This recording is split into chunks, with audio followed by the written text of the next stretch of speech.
Hello guys, ഇന്ന് നമ്മുടെ ചതുര നെല്ലിക്കയുടെ രണ്ടാമത്തെ പറിക്കലാണ്. ഇപ്രാവശ്യം കഴിഞ്ഞതിനേക്കാൾ കൂടുതലുണ്ട്. കഴിഞ്ഞ വീഡിയോ നിങ്ങൾ കണ്ടിട്ടുണ്ടാവുമല്ലോ. കഴിഞ്ഞ വീഡിയോ കാണാത്തവർ എൻ്റെ ചാനലിലുണ്ട് ആ വീഡിയോ. ഇവിടെ നല്ല കാറ്റാണ്. ഞാനിങ്ങനെ പറയുന്നുണ്ട്, ഞാനും മരവും താഴെ വീഴുമോ എന്നെല്ലാം പറയുന്നുണ്ട്. അപ്പോൾ കുറേ പറിച്ചു. എൻ്റെ ചെറിയ മോനാണ് ഈ വീഡിയോ എല്ലാം എടുക്കുന്നത്. കളിക്കുന്നതിൻ്റെ ഇടയിൽ കൂട്ടി വന്നത് കൊണ്ട് ചെറിയ രീതിയിൽ പറ്റൂല എല്ലാം പറയുന്നുണ്ട്. അമ്മ ഒച്ച എഴുതുന്ന പോലെ പറിക്കുന്നത് എന്നെല്ലാം പറയുന്നുണ്ടാവേ. എനിക്ക് എത്തുന്ന രീതിയിൽ ഞാൻ പറിച്ചിട്ടുണ്ട്. പിന്നെ അമ്മ കൊമ്പുകളെല്ലാം താത്തി തന്നത് കൊണ്ട് പിന്നെ സുഖമായിട്ട് എല്ലാം പറിക്കാൻ പറ്റീന്. ഈ ചതുര നെല്ലിക്കയിൽ വിറ്റാമിൻ സി കൂടുതൽ അടങ്ങിയിരിക്കുന്നുണ്ട്.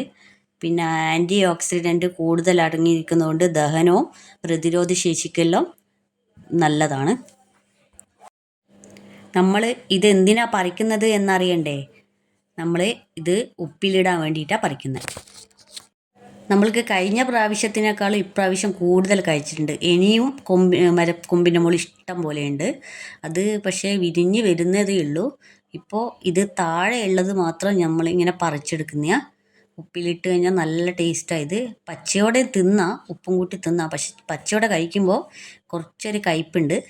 പക്ഷെ ഉപ്പിലിട്ട് കഴിഞ്ഞാൽ നല്ല അടിപൊളി ടേസ്റ്റാണ്. ഇത് പറഞ്ഞപ്പോഴാണ് ഓർമ്മ വന്നത്, നമ്മൾ കഴിഞ്ഞ പ്രാവശ്യം വയനാട് പോയ സമയത്ത് അവിടെ ഒരു ചെറിയൊരു കടയുണ്ടായിരുന്നു. അവിടെ നമ്മൾ കയറി കഴിഞ്ഞ സമയത്ത് അവിടെ കുറേ സാധനങ്ങൾ ഉപ്പിലിട്ട് വെച്ചിരുന്നു. കാന്താരി ഉപ്പിലിട്ടത്, മാങ്ങ ഉപ്പിലിട്ടത്. പക്ഷെ എനിക്ക് കണ്ടുപോയത് ഈ ചതുര നെല്ലിക്കയില. അത് ഞാൻ വീട്ടിലേക്ക് വാങ്ങിച്ചു. അത് വണ്ടിയിൽ നിന്ന് തന്നെ കുറച്ച് കഴിച്ചു നോക്കി. അടിപൊളി ടേസ്റ്റായിരുന്നു. എൻ്റെ മക്കൾക്കെല്ലാം നല്ലോണം ഇഷ്ടമായി.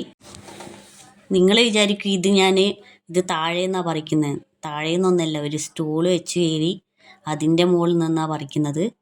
നല്ല രസമാണ് ഇത് പറിക്കാൻ.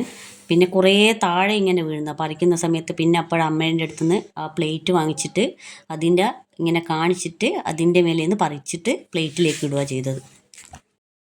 എനിക്ക് കയ്യെത്തുന്ന രീതിയിൽ നെല്ലിക്കയെല്ലാം ഞാൻ പറിച്ചിട്ടുണ്ട്. ഇനി ബാക്കിയുള്ള നെല്ലിക്കകളാണ് ഇതെല്ലാം. അതിനി വിരിഞ്ഞ് വന്നോട്ടെ. അപ്പം നമുക്ക് ഇത്രയും നെല്ലിക്ക കിട്ടി. അപ്പോൾ ഏതായാലും വിചാരിച്ചു ഇതിൻ്റെ ഒരു ഫോട്ടോഷൂട്ട് അങ്ങ് നടത്താം. അങ്ങനെ ചെടീൻ്റെ അടുത്തും ചിരിച്ചും മറിച്ചും എല്ലാം നിർത്തി ഒരു ചെറിയ ഫോട്ടോഷൂട്ടെല്ലാം അങ്ങ് നടത്തി. ആ ഫോട്ടോസാണ് ഇപ്പം നിങ്ങൾ കാണുന്നത്. അപ്പോൾ അതിനൊക്കെ നല്ലോണം കഴുകി ഉപ്പും മുളകും എല്ലാം ഇട്ട് ഒരു കുപ്പിയിലാക്കി. അതാണിത്. അപ്പം ബായ്.